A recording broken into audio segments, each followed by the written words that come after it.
ஜனநாயகன் படத்துக்கு வந்து சென்சார் கிடைக்காததுக்கு காரணம் எடப்பாடியாதான்னு ஒரு கூட்டம் சொல்லுது. விஜய் இப்போ அரசியல் கட்சியில் இருக்கிறனால அவர் மேலே ஒரு ஃபோக்கஸ் நிறைய இருக்குது, ஊடகத்தை வெளிச்சம் நிறைய இருக்கிறதுனால இது ஒரு பேச்சு பொருளாக மாறுது. என்னெல்லாம் கண்ணுக்காது மூக்கு வச்சு பேச முடியுமோ அதெல்லாம் பேசிட்டு போகிறாங்க. இன்னும் டொனால்ட் ட்ரம்ப் கூட ஒரு காரணமாக இருக்கலாம் கூட நாளைக்கு விட்டுவாங்க. கொஞ்சம் ஒரு 8 மாதத்துக்கு முன்னாடி அதிமுக தீண்டத்தகாத கட்சி, யாருமே வந்து கூட்டணி வைக்கிறதுக்கு ரெடியாக இல்லை, யாருக்கும் நம்பிக்கை இல்லை அப்படின்னா, இன்றைக்கி பாமக வந்த உடனே ஒரு விஷயம் என்ன உறுதியாக இருக்குங்க, 2011 எப்படி புரட்சி தலைவி அம்மா கருணாநிதிக்கு எதிர்க்கட்சி தலைவருங்கிற தகுதியை காலி பண்ணாங்களோ அதே மாதிரி 2026 எடப்பாடியார் கருணாநிதி பையன் மு.க.ஸ்டாலினுக்கு எதிர்க்கட்சி தலைவருங்கிற தகுதியை காலி பண்ணுவார். உங்கள் கனவை தேடின்னு அப்படின்னு சொல்லிட்டு ஒரு திட்டத்தை வந்து ஸ்டார்ட் பண்ணியிருக்காங்க. உங்கள் கனவை சொல்லுங்கள் அப்படின்னு. 54 மாதம் சும்மா தூங்கிட்டு இன்னொரு 4 மாதம் தான் இருக்குது, 5 மாதம் தான் இருக்குங்கிற காலம் முடிஞ்சு கடைசி 2 மாதம் இன்னும் 1.5 மாதத்தில் தேர்தல் அறிக்கை வரக்கூடிய சாத்தியக்கூறுகள் இருக்குது. 45 நாள் தான் இருக்குன்னா அந்த நேரத்தில் போய் உங்கள் கனவு சொல்லணும். இப்போ தான் மக்களே கேட்கணும்னு தெரிஞ்சுருக்கு. ஒரு சாரர் வந்து திமுக தான் நமக்கு அப்படின்னா, ஏன்னா அப்பா மகன் பேரன் கொள்ளு பேரன் எங்களுக்கு ஓகே, நான் அதே காங்கிரஸ் அதே தான் அப்படின்னு சொல்லி திமுக கொடுக்குற காசு வாங்கிட்டு உட்காந்து அமைதியாக இருக்குது. இன்னொரு கூட்டம் இப்போ காங்கிரஸ் அழிஞ்சிக்கிட்டு இருக்கு. உண்மையான காங்கிரஸ் வளரணுன்னா நம்ம தாவகா பக்கம் போகணும்.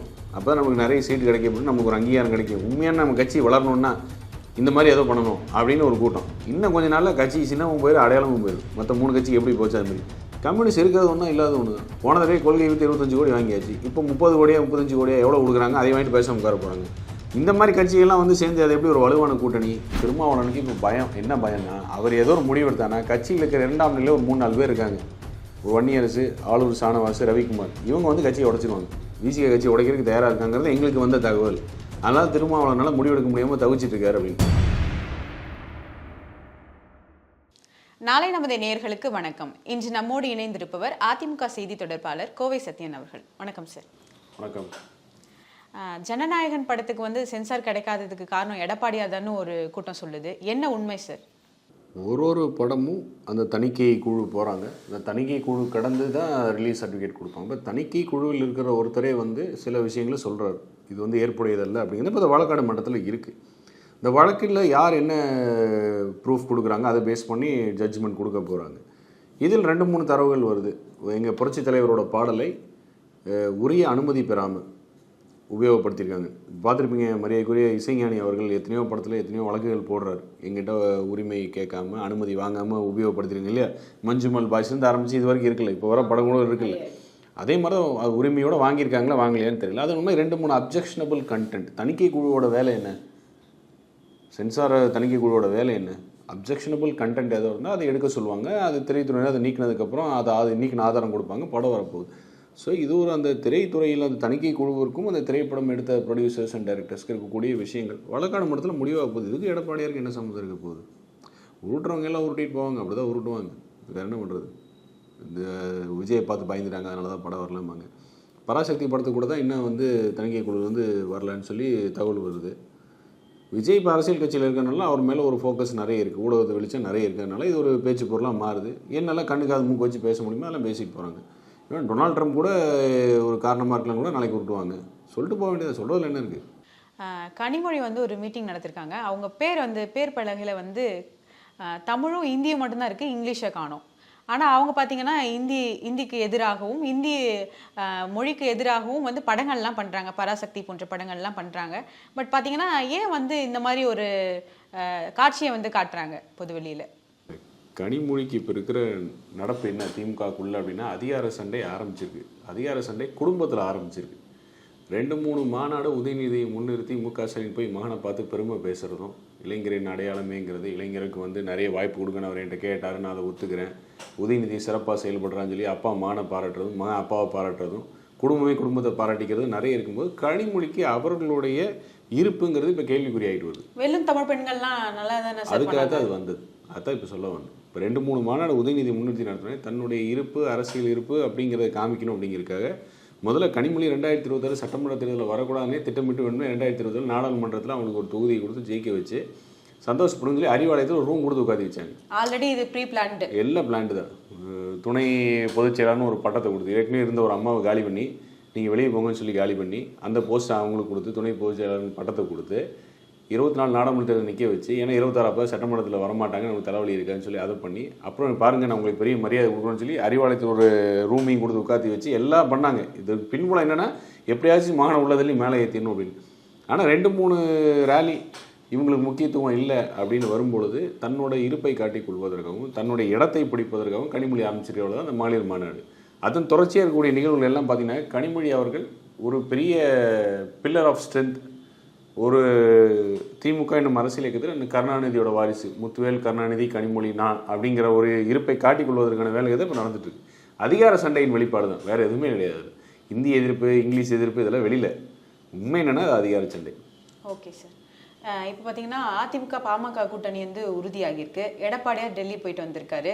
இது எப்படி பார்க்குறீங்க? அடுத்த கட்டம் என்னன்னா கூட்டணி மொத்தமாகவே உறுதியாயிடுச்சா, முடிவு பெற்றதா? பொதுச் செயலாளர் இன்னைக்கு டெல்லியில் பேட்டி கொடுத்துருக்காரு. மரியாதைக்குரிய உள்துறை அமைச்சரை பார்த்துட்டு வந்துட்டு கூட்டணியில் இன்னும் சில கட்சிகள் வந்து சேர இருக்கின்றன, வந்தோடனே இறுதியாகும் அப்படின்னு இதை சொல்லும்போது ஏளனம் செஞ்சாங்க. கொஞ்சம் ஒரு 8 மாதத்துக்கு முன்னாடி அதிமுக தீண்டத்தகாத கட்சி, யாருமே வந்து கூட்டணி வைக்கிறதுக்கு ரெடியாக இல்லை, யார்கிட்டும் நம்பிக்கை இல்லை அப்படின்னாங்க. தேசிய கட்சியான பாரதிய ஜனதா கட்சி அதிமுக தலைமையில் வந்து சேர்ந்த உடனே வேணும்னே திட்டமிட்டு ஒரு ஊடகத்தில் ஒரு பிம்பத்தை கிரியேட் பண்ணாங்க. டெல்லியின் உத்தரவை பெற்று தான் எடப்பாடியார் வேலை செய்வார் அப்படின்னு. ஆனால் சட்டமன்றத்தில் ஸ்டாலின் அப்படி பதட்டத்தில் பேசுறாரு, என்ன கூட்டணி வைக்க மாட்டேன்னு சொல்றீங்க, வச்சிட்டீங்க அப்படின்னு. அப்போ அவருக்கு அப்பயே முடிவு தெரிஞ்சு போச்சு, காலி ப்ராக்ஸி ஆட்சி அப்படின்ற மாதிரி எல்லாம் கட்டுக்கதைகள் எல்லாம் ஆரம்பிச்சுது. வேற கட்சிகள் யாரும் வரல, அந்த ஒரு கட்சி மட்டும் வச்சா போதுமா, அப்போ இது எப்படி பலம் வாய்ந்த கூட்டணி அப்படின்னாங்க. இன்னைக்கு பாமக வந்த உடனே ஒரு விஷயம் என்ன உறுதியாக இருக்குன்னா, 2011 எப்படி புரட்சி தலைவி அம்மா கருணாநிதிக்கு எதிர்க்கட்சி தலைவருங்கிற தகுதியை காலி பண்ணாங்களோ, அதே மாதிரி 2026 எடப்பாடியார் கருணாநிதி பையன் மு.க. ஸ்டாலினுக்கு எதிர்க்கட்சி தலைவருங்கிற தகுதியை காலி பண்ணுவார். இதுதான் நடக்க போகுது. அதனோட அடுத்த கட்ட நடவடிக்கை தான் பாட்டாளி மக்கள் கட்சி வந்து சேர்ந்துருக்கு. இன்னும் சில கட்சிகள் வர இருக்கின்றன அப்படிங்கிறது உறுதி. அப்போ எடப்பாடியார் என்ன சொன்னார், வலிமையான கூட்டணி அமைப்பெறும் சொன்னது இப்போ நிஜமாகிட்டு இருக்கு. பாமக வந்து 2ஆ உடைஞ்சிருக்கு. அன்புமணி வந்துட்டாரு. ராமதாஸ் வர்றதுக்கு வாய்ப்பு இருக்கா? ஏன்னா அன்புமணி இங்கே இருக்கும்போது வரமாட்டாரு அப்படின்ற ஒரு செய்தி வந்து பரவிட்டு இருக்கு. இல்லை திமுக பக்கம் போவாரா, இல்லை தாவேக பக்கம் போவாரா அப்படின்ற ஒரு பேச்சும் இருக்குது. இந்த கொஸ்டின் ஏன் நான் வைக்கிறேன்னா, தேர்தல் சமயத்தில் பார்த்தீங்கன்னா இந்த ஓட்டுகள் வந்து சிதறதுக்கான வாய்ப்பு இருக்குது அப்படின்னு ஒரு பார்வை வைக்கப்படுது. அதனால இந்த கேள்வி கேட்குறேன். இதனால ஓட்டில் சிதறாது. சீனியர் மரியாதைக்குரிய அன்புமணி அவர்களுக்குன்னு ஒரு ஓட்டு, ஜூனியர் அன்புமணிக்குன்னு ஒரு ஓட்டு அப்படிலாம் கிடையாது. பாட்டாளி மக்கள் கட்சி மாம்பழ சின்னம், அதுக்கு தான் ஓட்டு. சுருக்கமாக சொல்லணும்னா, ஒரு கட்சியில் அதிகார சண்டை என்று வந்தால் அந்த கட்சியினுடைய அங்கீகாரம் பெற்ற உறுப்பினர்கள் யார் பக்கம் இருக்காங்கன்னா அவங்க பக்கம் தான் கட்சியும் சின்னமும் போகும். இந்த பிரச்சனை அதிமுகவும் சந்திச்சது. எடப்பாடியார் தான் ஏகோபித்த ஆதரவையும் அங்கீகாரத்தையும் பெற்றிருப்பதால், இருக்கக்கூடிய எல்லா நிர்வாகிகளோடும் தொண்டர்கள் வரைக்கும் பெற்றிருப்பதால் தான் இன்றைக்கி அனைத்து இந்திய அண்ணா திராவிட முன்னேற்ற கழகத்தின் பொதுச் செயலாளர் எடப்பாடியார் இரட்டை இளைஞர் எடப்பாடியார் கையில். இதே தான் அவங்களுக்கும் பொருந்தும். மரியாதைக்குரிய அன்புமணி அவர்களிடம்தான் அங்கீகரிக்கப்பட்ட நிர்வாகிகள், பெரும்பான்மை நிர்வாகிகள் அனைவரும் அவர்கிட்ட தான் இருக்காங்க.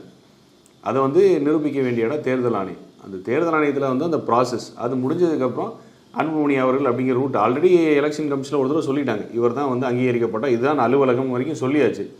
ஏற்க மனம் இல்லாதவர்கள் கொஞ்சம் சில நேரத்தில் இருப்பாங்க, அதை தாண்டி நம்ம போக வேண்டாம். இப்போதைக்கு பாட்டாளி மக்கள் கட்சி என்பதன் முகமாக இருப்பவர் மரியாதைக்குரிய அன்புமணி அவர்கள் தான். ஜூனியர் அன்புமணி தான், அவர்கிட்ட தான் சின்ன, அவர்கிட்ட தான் கட்சி. அதுதான் நம்மளுக்கு முக்கியம். அதுக்கு தான் மக்களோட ஓட்டும், மக்கள் வாக்களிக்க போகுதும் அதுக்கு தான். தனிநபர் பார்த்து இவர் பிரிஞ்சுட்டார் அவர் அப்படி கிடையாது. Okay sir.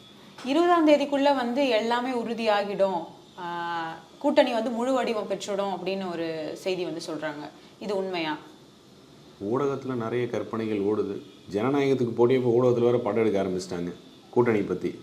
அதனால் இறுதியாகக்கூடிய சூழல், கால சூழல் நெருங்கிட்டு இருக்கு.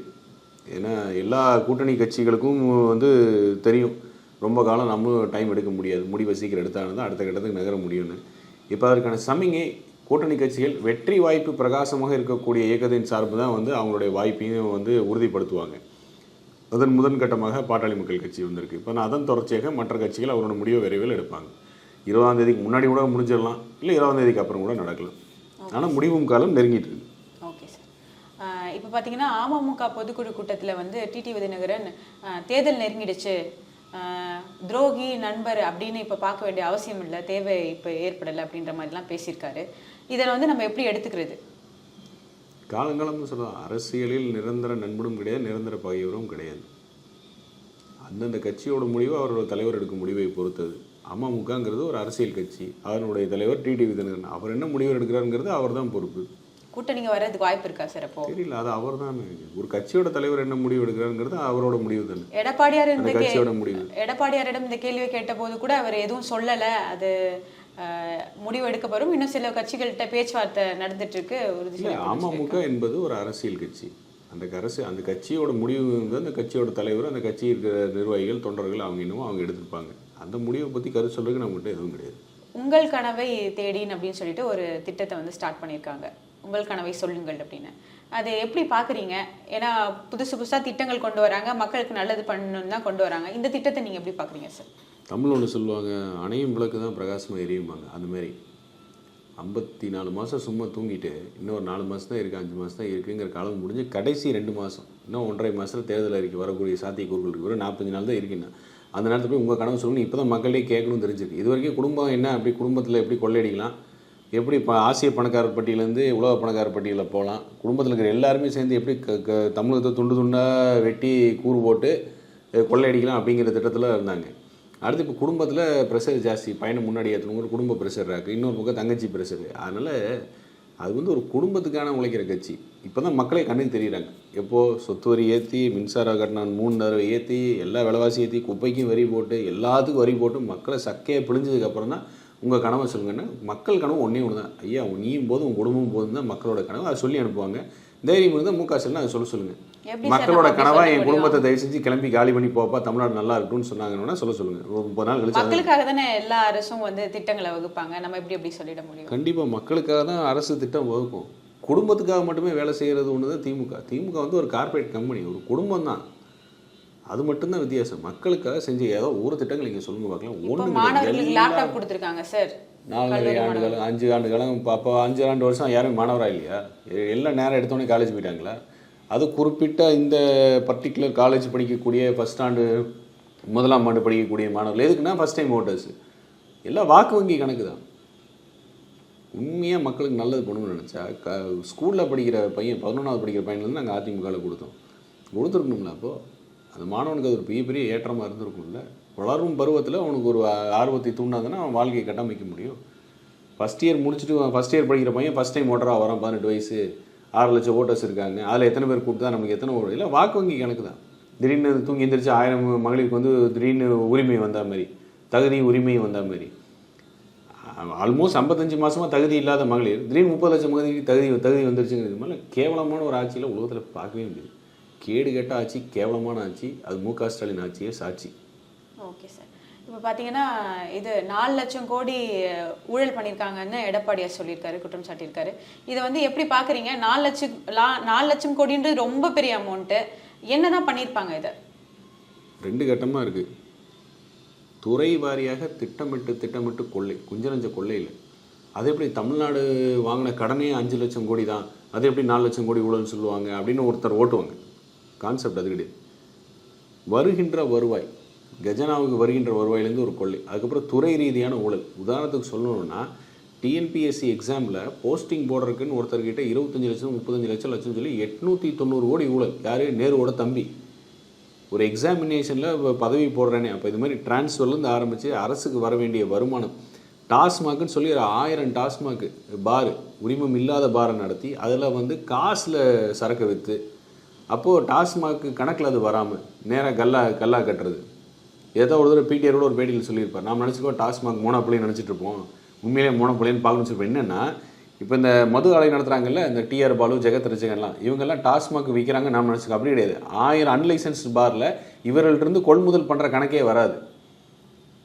அதை நேரடியாக மக்கள்கிட்ட விற்று காசு வருது. அந்த காசு கணக்கும் அதுக்காக ஒரு டாஸ்மாக்லேயும் ஒரு கலெக்ஷன் ஏஜென்ட் மாதிரி செந்தில் பாலாஜி ஏன் இப்படி தாங்குறாங்க எல்லாரும்? ஏன்னா இந்த மாதிரி மக்கள்கிட்ட இருந்தே ஏமாற்றி விஞ்ஞான ஊழல் சொல்லி கருணாநிதிக்கு ஒரு பட்டம் கொடுத்ததே தூக்கி சாப்பிட்றாள் செந்தில் பாலாஜி. விஞ்ஞான ஊழல் கருணாநிதியோட அப்பான்னு கூட வச்சுக்கலாம். அவ்வளோ பெரிய ஆள். அது பாட்டில் 10 ரூபா தான் தெரியும், அப்படி கிடையாது. ஒரு அன்லைசன்ஸ் பாரில் வாங்கக்கூடிய மது கொள்முதல்லேருந்து ஆரம்பித்து இந்த மாதிரி ஒரு துறையிலையும் மணல், துரைமுருகன் ஒரு 1000 கோடி அப்படின்னு சொல்லி இந்த மாதிரி சேர்த்து பார்த்தோம்னா அரசுக்கு வரக்கூடிய வருவாய் இழப்பு அதை இவர்கள் எடுத்துகிட்டு போனது கூட அந்த கணக்கில் வரும். இன்னும் விசாரித்தா 4 லட்சம் கோடி கூட தாண்டி போகும். அதான் சொல்கிறோம்னா ஆசிய பணக்காரர் பட்டியலேருந்து உலக பணக்காரர் பட்டியலுக்கு போகிறதுக்கான எல்லா அறிகுறியும் தெரியுது கோல்மால் போகிற குடும்பத்துக்கு. Okay sir. அதிமுக கூட்டணி வந்து வலுவாகிட்டு இருக்குன்னு சொல்கிறீங்க. திமுகவோட கூட்டணி நிலைமை எப்படி இருக்குது சார்? கேவலமாக இருக்குது. ஒரே வரியில் சொல்லணுன்னா காங்கிரஸே இப்போ 2ஆக இருக்குது. என்ன 2ஆக இருக்குது அப்படின்னா, ஒரு சாரர் வந்து திமுக தான் நமக்கு அப்படின்னா, ஏன்னா அப்பா மகன் பேரன் கொள்ளு பேரன் எங்களுக்கு ஓகே, நான் அதே காங்கிரஸ் அதே தான் அப்படின்னு சொல்லி திமுக கொடுக்குற காசு வாங்கிட்டு உட்காந்து அமைதியாக இருக்குது. செல்வ பெருந்தை மாதிரி ஆட்கள்லாம் 4 கட்சி தாண்டி வந்து காங்கிரஸ் சுத்தமாக கூட அங்கே திமுகவோட கொள்கை பரப்பு செயலனோட போட்டு உட்காந்துக்கலாம். காங்கிரஸ் கட்சியை வளர்க்குறப்போ திமுக வளர்க்குறதுல முதல் ஆள். இந்த மாதிரி ஒரு கூட்டம். இன்னொரு கூட்டம் இப்போ காங்கிரஸ் அழிஞ்சிக்கிட்டு இருக்கு. உண்மையான காங்கிரஸ் வளரணுன்னா நம்ம தாவகா பக்கம் போகணும்.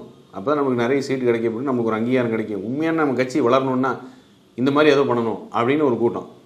விசிகா இன்னும் கொஞ்ச நாளில் கட்சி சின்னமும் போயிடும், அடையாளமும் போயிடும். மற்ற 3 கட்சிக்கு எப்படி போச்சு அது மாதிரி. கம்யூனிஸ்ட் இருக்கிறது ஒன்றா இல்லாத ஒன்று தான். போன தடவை கொள்கை வித்து 25 கோடி வாங்கியாச்சு. இப்போ 30 கோடியா 35 கோடியா எவ்வளோ கொடுக்குறாங்க, அதை வாங்கிட்டு பேசாமல் உட்கார போகிறாங்க. இந்த மாதிரி கட்சிகள்லாம் வந்து சேர்ந்து அது எப்படி ஒரு வலுவான கூட்டணி? எல்லாம் ஊடக பிம்பம் தான். வலுவான கூட்டணி வலுவான கூட்டணிங்கிற செதஞ்சு ரொம்ப நாள் ஆச்சு. காங்கிரஸ் 2ஆ பிரியறதுக்கு வாய்ப்பு இருக்கா சார்? காங்கிரஸ் 2ஆலாம் பிரியாது. களத்தில் இந்த மாதிரி கருத்து முரண்பாடு இருக்கிறதுனால களத்தில் அது எதிரொலிக்குது. தொண்டர்களிடம் போய் எதிரொலிக்குது. தொண்டர் வரைக்கும் போயாச்சு. என் கட்சி வளரணும் தான் நான் பாடுபடணும், நான் இதுக்கு உனக்கு வேலை செய்யணுங்கிற அளவுக்கு தொண்டர் வரைக்கும் போயாச்சு இப்போ. அப்போ அதனால களத்தில் வந்து ரிசல்ட் வராது. திமுகவோட சேர்ந்து வேலை செய்யறதுக்கான வாய்ப்புகள் கிடையாது. ரொம்ப கம்மியான வாய்ப்புகள் தான் இருக்குது.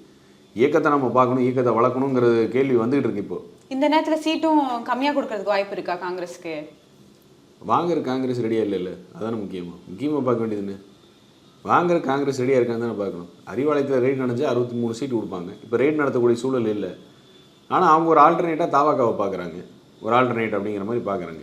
ஏன்னா இப்போ போய் பார்த்து வந்தது உண்மைன்னு சொல்கிறாரு விஜய. அப்போ வந்து அந்த பக்கம் கூட்டணி பேச்சுவார்த்தை போயிட்டு ராகுல் காந்தி பேசுனதும் உண்மைதான், பிரவீன் சக்கரவர்த்தி பேசுனதும் உண்மைதான்.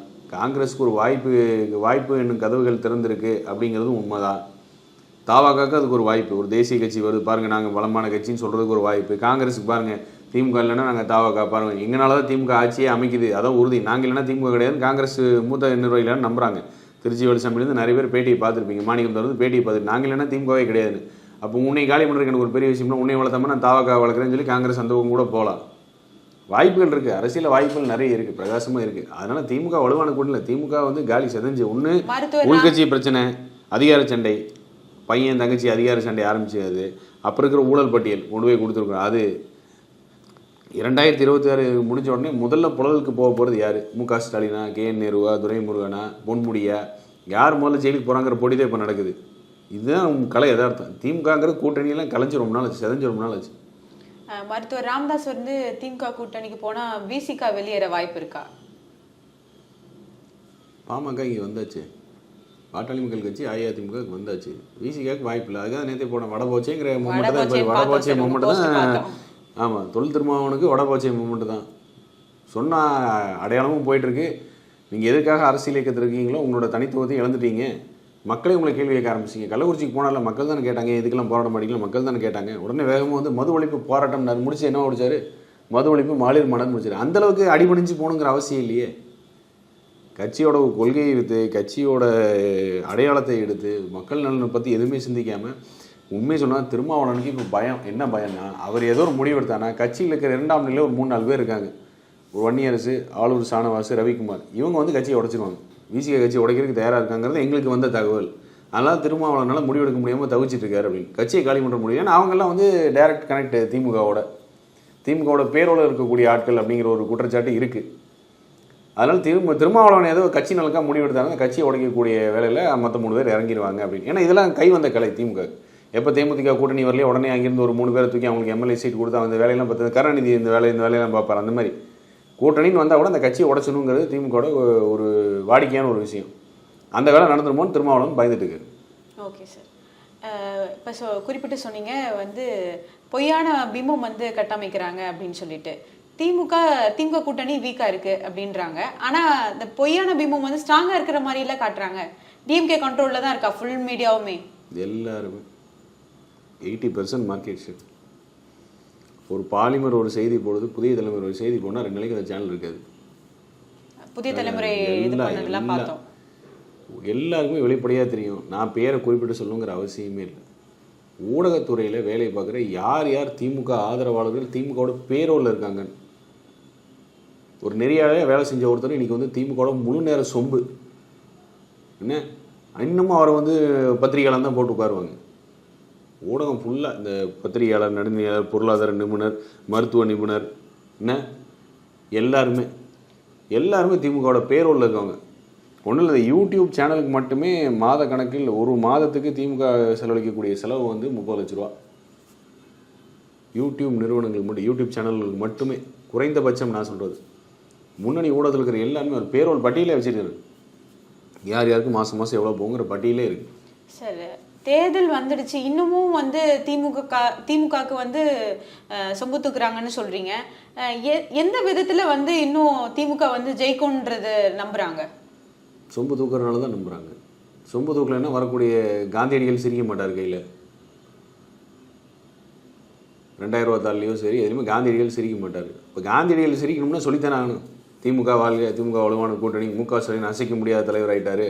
இன்னொரு இதில் வந்து மிரட்டுறாங்க அப்படின்ற செய்தியை நம்ம பார்க்க முடியுது. அது பல ஊடகங்களில் சொல்லியாச்சு. டிஐபிஆர்னு ஒன்று இருக்குது, 200 கோடி ரூபா பட்ஜெட்டுன்னு சொல்லி. எந்த இடத்துலையுமே இல்லை 200 கோடி ரூபா பட்ஜெட். மக்களோட வரி பணத்தை வெத்து விளம்பரத்துக்கு வீணாக 5 வருஷம் வேஸ்ட் பண்ணி அடிச்சு நொறுக்கி எடுத்தாச்சு. கோடிக்கணக்கில் மக்களோட வரி பணம் வெத்து விளம்பரத்துக்கு போயிட்டு இருக்கு. இவர் போய் வெளிநாட்டு போய் கை வரிச்சு நிற்கிறது, சைக்கிள் ஓட்டுறது, எல்லாம் வெத்து விளம்பரத்துக்கு போனாங்க சார். எல்லாம் மக்களோட வரி பணம் வீணாக போயிருக்கு. விளம்பரத்துக்கு வெத்து விளம்பரத்துக்கு வீணாக போயிட்டு இருக்கு. அந்த விளம்பரத்துக்கு யார் வந்து இவங்களோட செய்திகள் சொல்கிற செய்திகளை போடலையோ அதுக்கு அந்த விளம்பர பட்ஜெட்டை கட் பண்ணிடுறாங்க. கூப்பிட்டு டிஐபிஆர் வந்து நேரடியாக கூப்பிட்டு மிரட்டுற வரலாறுலாம் இருக்குது. சேனலில் கூப்பிட்டு இந்த செய்தி நீங்கள் போட்டிங்கன்னா நான் வந்து உங்களுக்கு இந்த வருஷம் பட்ஜெட் கொடுக்க மாட்டேன் அப்படிங்கிற வரலாறு இருக்குது. Okay sir. இப்போ நியூ பென்ஷன் ஸ்கீம்லாம் அனௌன்ஸ்மெண்ட் பண்ணியிருந்தாங்க. அதெல்லாம் வரவேற்க தானே செய்கிறாங்க அரசு ஊழியர்கள்? இல்லையே, நாங்கள் ஏமாந்தோன்னு வந்த பேட்டியும் கூட பார்த்தோங்க. இந்த பேர் மாற்றி வைக்கிறதுல வல்லவர்கள் திமுக. டாப்ஸ்ன்னு சொல்லி வச்சுருந்தாங்க சார். பிறர் பொருள் ஆதரவாளர் இல்லை பிறர் பொருள் விருப்பப்படுபவர் அப்படின்னு என்ன அர்த்தம்? பிறரோட பொருளை வந்து எடுத்துக்கிறது, திருட்டுங்கிறது கூட இப்படி பேர் வச்சுக்கலாம். பிறர் பொருள் ஆதரவாளர் இல்லை பிறர் பொருள் விருப்பப்படுவார் அப்படின்னு சொல்லுவாங்க திமுக. அது என்ன பண்ண திருடுறதுக்கு இது ஒன்று. இப்படியெல்லாம் வச்சுக்குவானுங்க. பேர் வைக்கல வல்லவர்கள். அதில் இந்த மாதிரி பேரை மாற்றி வச்சிட வேண்டியது. எல்லா ஸ்கீமுக்கும் ஒரு பேரை மாற்றிடுவானுங்க. இன்னும் இவங்க தான் புதுசாக கொண்டு வந்தானு. மீண்டும் மஞ்சப்பை, என்ன மஞ்சப்பைக்குள் தேங்காய் எல்லாம் வைப்பானுங்க. இந்த மாதிரி பேர் வைக்கிறதுல வல்லவர்கள். பேரை வச்சு முடிச்சிடுவாங்க. அதை நீங்கள் எங்கள் போச்சாரோட டெல்லி சொன்னார். பேரை மாற்றி வச்சு அதுக்கு ஒரு விளம்பரம் கொடுத்து அதுக்கு ஒரு கட்டமைப்பு உருவாக்குறதுல வல்லவர்கள். மின்னுவதெல்லாம் பொண்ணெல்லாம் தமிழ் எதுக்கு சொல்கிறாங்க? இதுக்கு தான் சொல்கிறாங்க. இவங்க காமிக்கிறதெல்லாம் தங்கம்னு சொல்கிறாங்க. அதெல்லாம் தங்கமே கிடையாது. மின்னுவதெல்லாம் பொண்ணல்ல. அதுக்கு சிறந்த உதாரணம் திமுக விளம்பர யுக்தி தான். ஓகே சார், பல்வேறு கருத்துக்களை பகிர்ந்து கொண்டமைக்கு நன்றி சார். அனைவருக்கும் இனிய பொங்கல் நல்வாழ்த்துக்கள். நன்றி சார், வாழ்த்துக்கள்.